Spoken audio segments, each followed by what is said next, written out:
Hello, James Flaten here with the Minnesota Space Grant, with a few comments about flying video cameras on stratospheric balloon flights. So in this particular case, I'm talking about standalone cameras where you put an SD card or micro SD card into the camera, turn it on, and then you have to recover the payload when you are finished with the flight to get the footage. This is different, obviously, from streaming video to the ground, and that's something we're going to try during the National Eclipse Ballooning Project.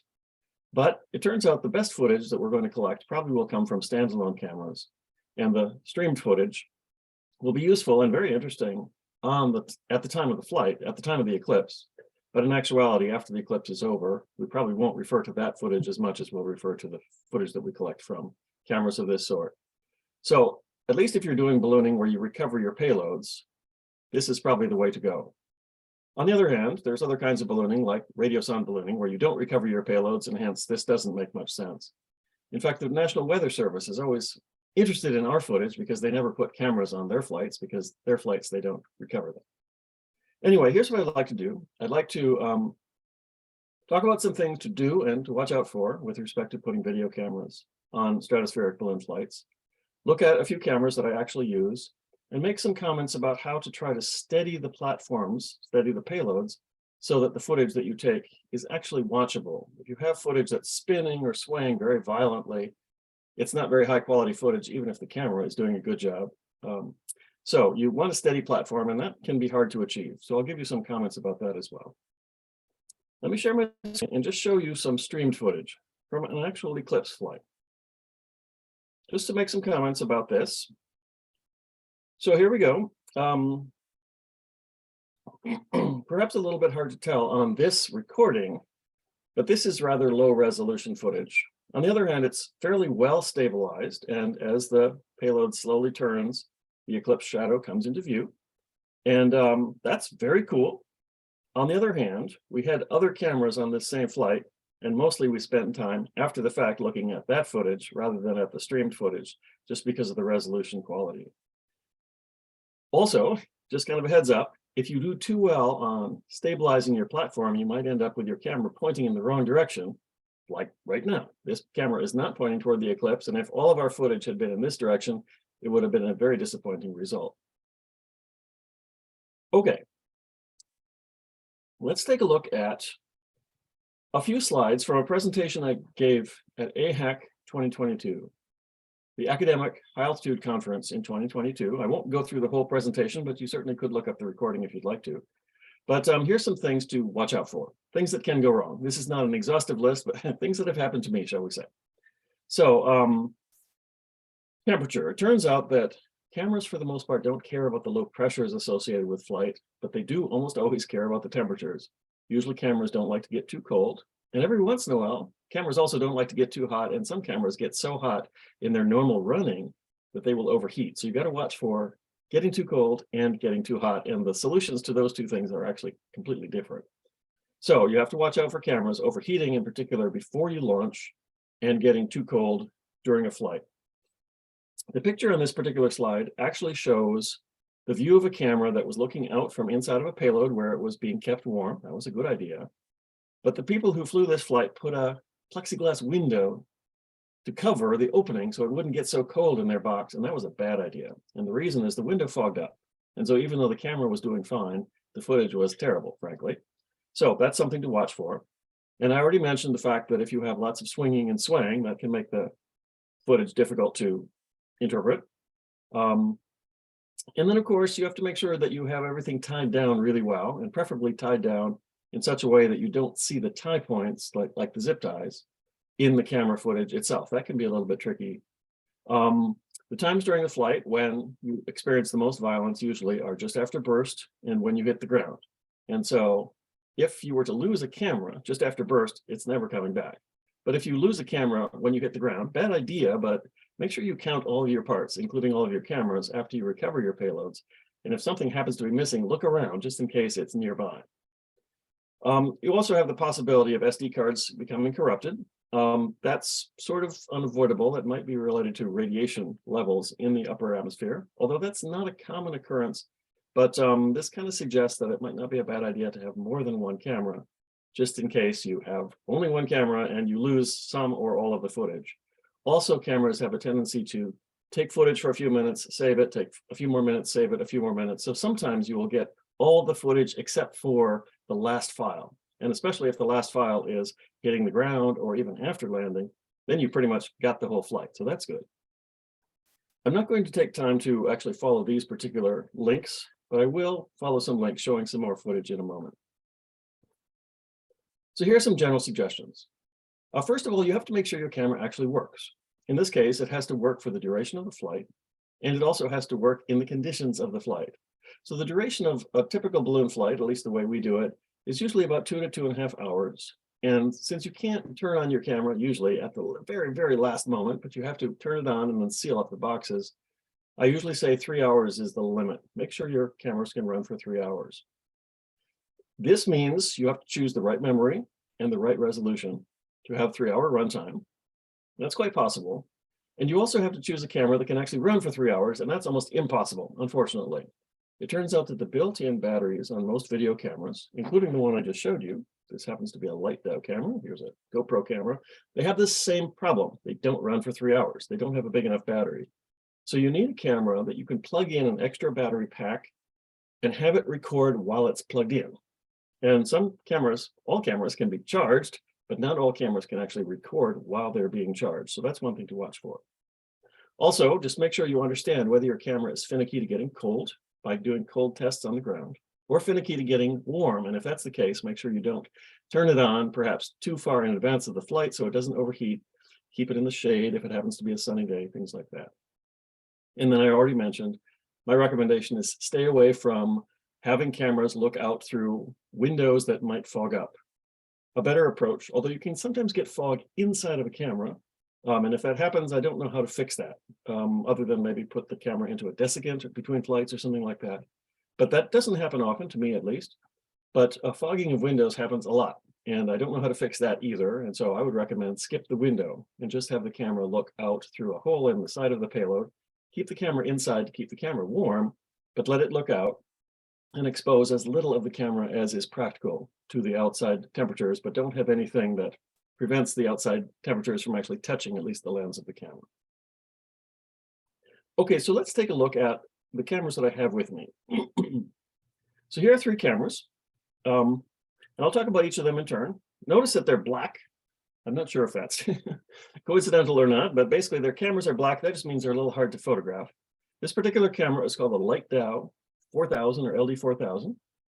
So you put the micro SD card into the side of the camera. Here's the lens on this right there. And therefore I would make a hole that's only big enough for the lens, and the rest of the camera would be inside of a box. This camera doesn't like to get really cold. This camera will not survive the temperatures of the tropopause if it's fully exposed. I know, I've tried, don't do that. Okay, it has a on-off button on the front, and then it has a record button on the top. And so it's a 2-touch device. You have to turn it on, and then you have to start the recording. And one problem is that the on-off button is on the same face as the lens, which means it's probably going to get shoved up against a wall. And it can, when you do that, you can sometimes turn it off by mistake. So what I've done in this case, a little hard to see here, is I put some extra padding literally around the on-off button so that even if I push it against the wall, it doesn't press the button and turn it off. And then more or less, this means you can't install the camera until after it's already turned on. And then once it's turned on and zip tied in place, and you've already pressed the record button because you can't reach this after the fact, then you can fly. It has a screen. This is good. But the problem is that the indicator that it's recording is on the screen, which means it's hard to see that once the camera has been sealed up, or the box has been sealed up. So you can work around these problems, but that's one of the issues with this camera. Okay, a bit more detail about that camera in a moment, but let me just take a look at the other cameras I have here. This is called a GoPro Hero Session camera. So perhaps not quite what you expect for a GoPro camera. It's a lot more expensive than this one. This one costs about $50. This one might cost $200, $250 or so, which is cheap for GoPro, but way more expensive than the light dow camera. And in this case, you put in the SD card on the side here, and there's even a hatch. You have to open the hatch to get the SD card in. You have to open the hatch to plug the camera in for charging, which more or less means you have to fly the camera with the hatch open, or else or else the hatch removed, which is not great. This camera, actually the lens is about the full size of the camera. It's a cubical camera, so you typically make a square hole, but then the camera might be inclined to fall out the square hole. So don't make your square hole too big, shall we say. A bit more about that one in a moment too.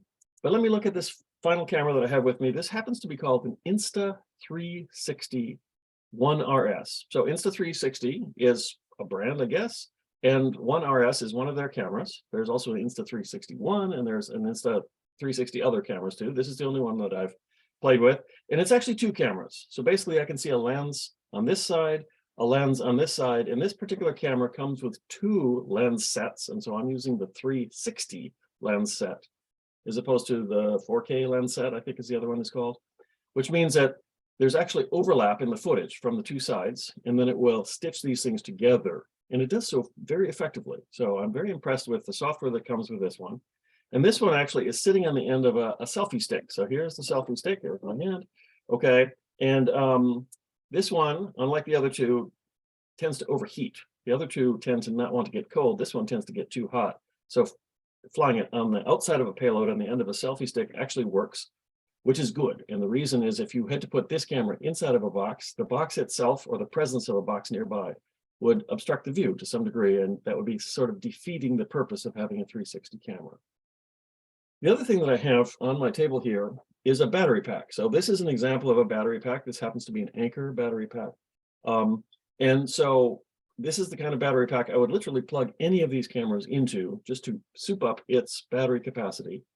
One thing to watch for is this particular camera will record while charging, but there's an idiosyncrasy that I'm going to mention in a moment, something to be careful about. The other ones will record and charge basically at the same time without any problem. And so charge the camera, charge the battery pack, plug them together, make sure that the camera notices the battery pack, and you're good to fly. Back to my slide deck. A few more comments about the light dow camera. So this is very inexpensive as cameras go. The quality of the footage is okay. I'll show you some in a moment. It has a screen, as does the Insta camera, but not the GoPro camera. It can be plugged in while recording, that's important, but it can't get tremendously cold. So you pretty much have to have this one inside an insulated box with only the lens exposed and only the lens looking out. Two-touch recording, so don't forget to start the recording after you've turned it on. It's limited to 32 gigabyte cards, and that's not a big limitation because you can easily set the resolution to be good resolution and still run for about 10 hours on a 32 gigabyte card. So not as high resolution as the other cameras, frankly, but okay resolution. The record light, though, is on the back side of the camera, so that can be hard to see depending on how you mount it. And here's the idiosyncrasy. This camera will stop taking charge from an external battery pack altogether once it's full. So the idea is if the camera is partially charged and you plug it in, it will charge all the way up, and as soon as it's fully charged, it will stop looking at the battery pack. Even when it becomes completely depleted, it will completely ignore the battery pack, even if the battery pack is still partially charged. So the way to fly this camera, which is just gut-wrenching, I'll tell you this right now, is to discharge the camera, charge the battery pack, plug the two together, and then make sure the camera is noticing the battery pack, and then it will, while recording, charge all the way up and stop taking extra charge, and then go all the way back down, and you'll kind of double approximately how long it will run, which will be long enough for a balloon flight. But tell you right now, it always makes my stomach churn when I fly a camera that I know is fully discharged at the beginning of the flight. But that's actually the best way to fly this particular camera because of this kind of strange feature that it won't take any more charge once it's noticed that it is full. Okay, on the right-hand side of this particular screen is a picture of a payload, and I want to actually show you this payload because this payload has multiple light dow cameras in it. Here's the payload, and so basically one of the light dow cameras, it flies this way, so this camera looks up, and then here's a camera that looks sideways, and here's a camera that looks down. So within this single payload are 3 of these cameras. And considering how inexpensive this camera is, you can actually buy all 3 for less than the cost of one GoPro camera, okay? So inside of here, this is the lid. So there's a camera and a battery pack. The only thing that's missing is the cable that would go between the two, but you can imagine there's a cable between the two. And then inside of the payload, here I have two more cameras, one looking down, one looking sideways, with space for battery packs and space for cables. They're not in place right now. So this particular rather simplistic camera box actually gives me views in 3 different directions, weighs just over a pound once it's fully loaded, and that's pretty efficient. Okay, I'm going back to sharing my screen, and let's take a look at some footage from this kind of a camera. So, a moment, let me stop that. Okay, here we go. So here's some footage from this particular kind of camera. Each of these movies will just be a few minutes worth of flight. And in this particular one, it says burst 449. So in other words, this flight burst at 4 minutes, 49 seconds into this piece of footage. So let's take a look at what was the footage from a light down camera close to the peak of a stratospheric balloon flight. Okay, so in this particular case, here's a still because the footage is not running yet. Let me just stop it from running and just point out that I can see the darkness of the sky. I can see the curve, which is mostly the curvature of the lens, not so much the curvature of the Earth. Don't be confused by those two. And then the fact that there's something in the foreground that the people who built this wanted to have in the foreground. And then I can see the clouds and things like that below. So here we go. This is what the footage looks like. And you'll notice that it's rotating. That's not the camera's fault. That's just how it was flying. And so that's actually one of the things about this footage that's kind of unsatisfactory. And 449 was the burst. So I'm going to just go up here to about 349 and just watch the last few seconds of this particular flight just before it burst. And notice it rotates all the way to burst. Okay. So in other words, the footage is okay, but it's not as good as it could be, but it's not really the camera's fault. Here comes the burst. And of course, after burst, all bets are off. Okay, so now it's a very violent situation, and frankly, they're tempting fate by having something sticking out there that could easily get ripped off on the descent. Let's talk about the GoPro Hero 5 Session. First thing about this camera is it's no longer manufactured. So if you're going to buy one of these cameras, you're still going to spend $200, maybe $250, but you'll have to buy it used or at least from some reseller. On the other hand, the quality of the footage is better, no doubt. You might not be able to really tell, but it's better. And it can record while plugged in. You just have to have that hatch open to do so. And you have to open the hatch to put in the cards, but you have to have the hatch open or removed so that you can plug in the cord. And unfortunately, the hatch in the place you plug in the cord is quite close to the front of the camera, and therefore it's an inconvenient cable spot. Much more inconvenient, frankly, than with the light down camera. This camera also cannot survive getting really cold. And in this case, probably the full face of the camera, not just the lens, but the entire face of the camera, because the lens is pretty much the entire face of the camera, would be exposed to the cold. And so you better have this camera inside of a payload as best you can, maybe even try to keep the back of the camera warm and or the battery pack warm. I would typically fly this with a 64 gigabyte card. You might fill up 30 gigabytes or so from such a card during a flight. So you might be able to get away with a 32 gigabyte card. And here's a nice thing about this camera, although it doesn't have a screen, it's a very wide angle lens, so it's not hard to get the thing in view that you want to see. But it also has a flashing indicator light, both on the back of the camera and on the front of the camera, the lens side, which means as long as you can see the lens, which you can see the lens because that's going to be looking outside of your payload, you can see this flashing light and tell that the camera is in fact recording even after the box has been sealed up. So that's good.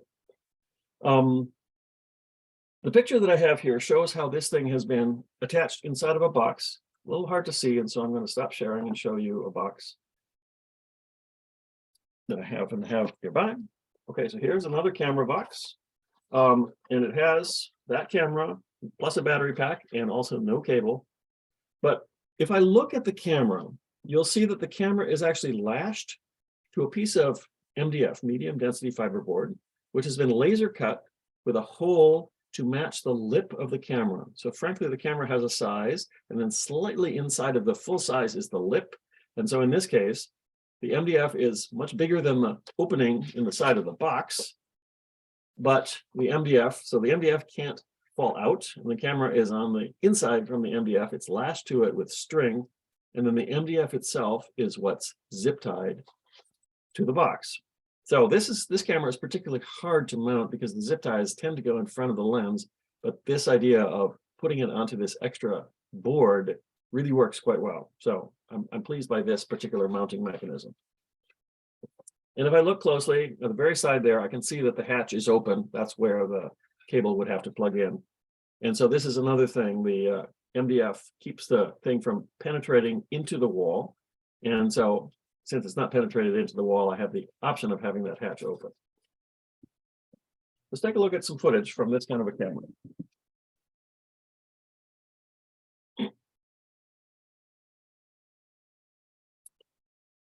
Okay, so here we go.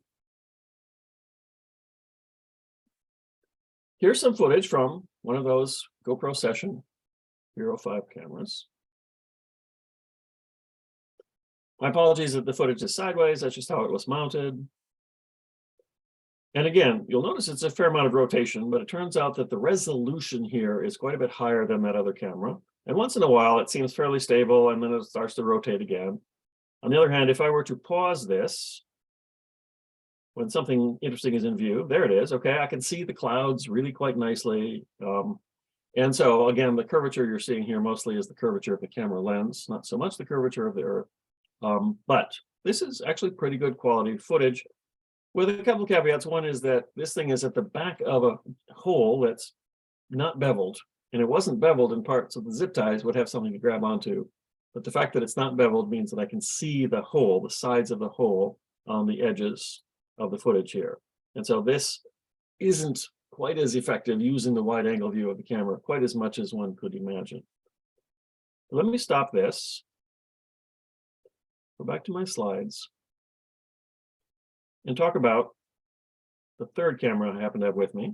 So this is the Insta360 1RS, where 1RS is the model of this particular camera.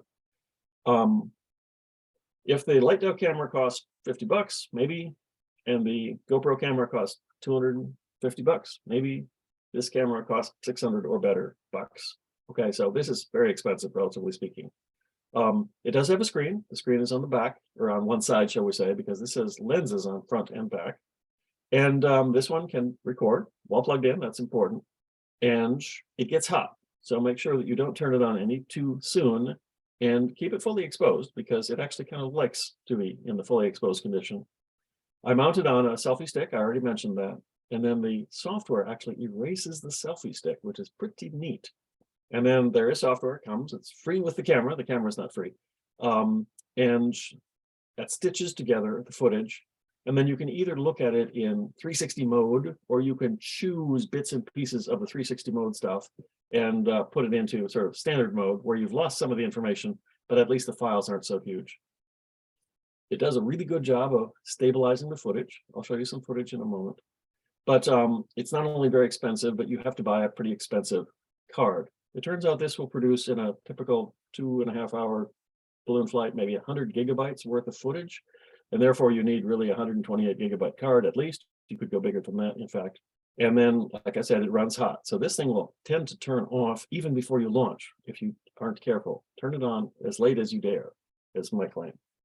Let's take a look at some footage from this particular camera. As mounted this way. So here's a box. The camera's on a selfie stick. The selfie stick is hooked into the corner of a box, and the camera is above the box.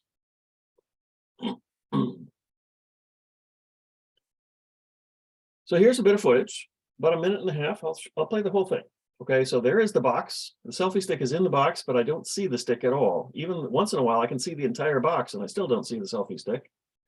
Here we are launching from southern Minnesota. And you'll notice that the thing is rotating. And although the background is very steady, once in a while, you'll see kind of a slight fuzzy line go across the screen. That's where the two sides of the camera are being stitched together, the footage from the two sides.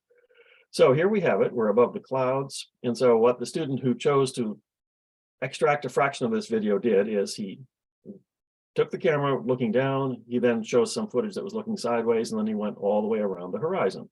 And you'll notice some rigging lines. Here we are now in the stratosphere, again, looking around the horizon. And the balloon is above. The balloon has gotten a lot bigger. The payload is below. And the parachute in this particular case is hanging from a hook on the side of the payload. This particular flight actually had a mechanism, a vent mechanism in the neck of the balloon. And so here is the vent being released from the balloon. So the balloon flies away unpopped, the vent falls down, and then the parachute deploys. And then we are now descending, very violent, in fact, and yet the background is really rock solid. So this is great imagery about how well this thing can stabilize the footage. And then in this case, we landed again in southern Minnesota near a road. It was very easy for us to pick this up off the ground. So that's about as good as it gets, frankly, for footage from cameras. But you had to pay a lot for the camera to do that. Okay, so I want to close with just some comments about how to stabilize your payloads. It turns out that if you're using a very fancy camera that has built-in stabilization like that last camera, perhaps you don't need to bother stabilizing your payloads. On the other hand, this is very wide, 360 wide view, and so you can't really zoom in very well. And in some sense, it's kind of cheating. When I talk about stabilizing payloads, I'm talking about mechanically stabilizing payloads as opposed to doing it in software. But you should know that the software exists, and you might want to choose to go that way.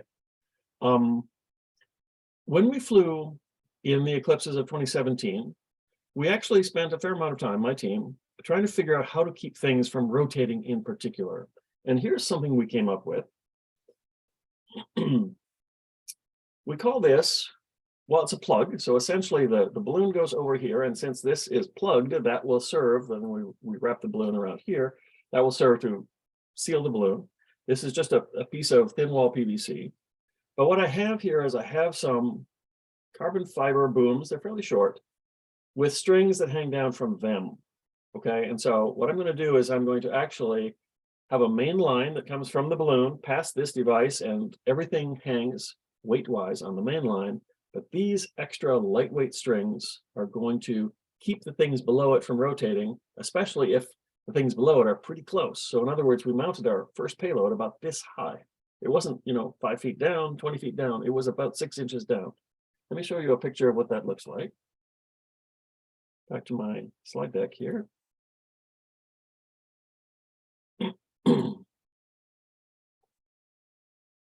So here's an actual photograph of one of our Eclipse balloons. So basically, here is the device I was talking about under the neck of the balloon, and the main line, which holds the weight.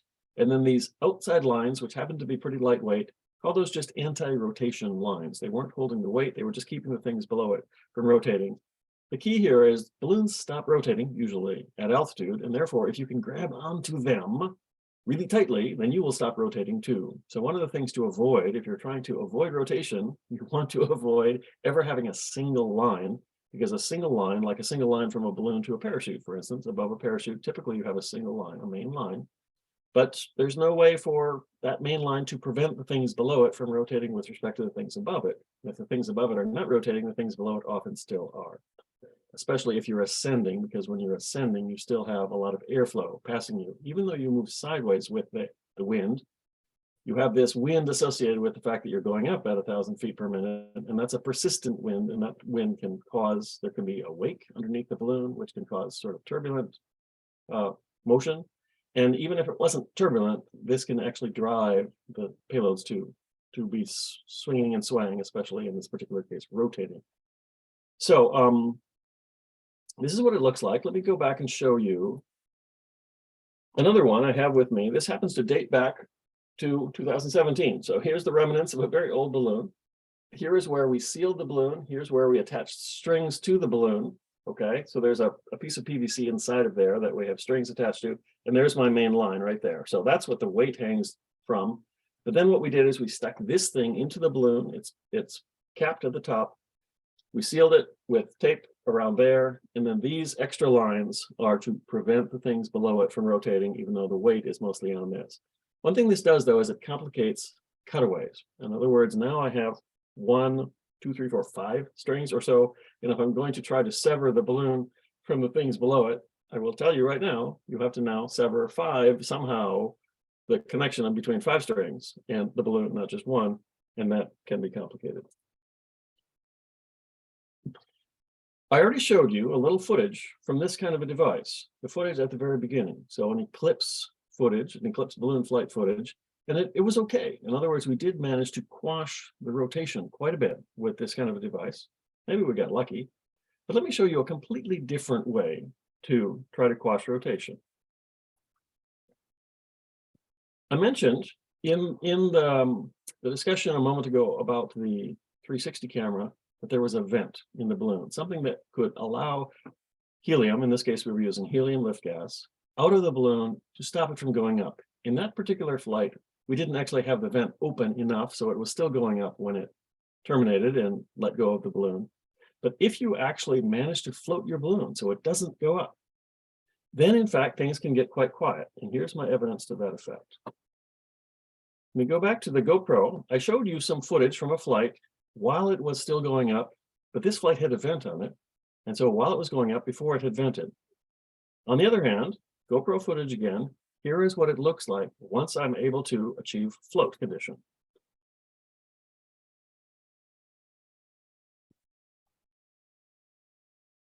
And you'll notice the rotation is almost entirely gone.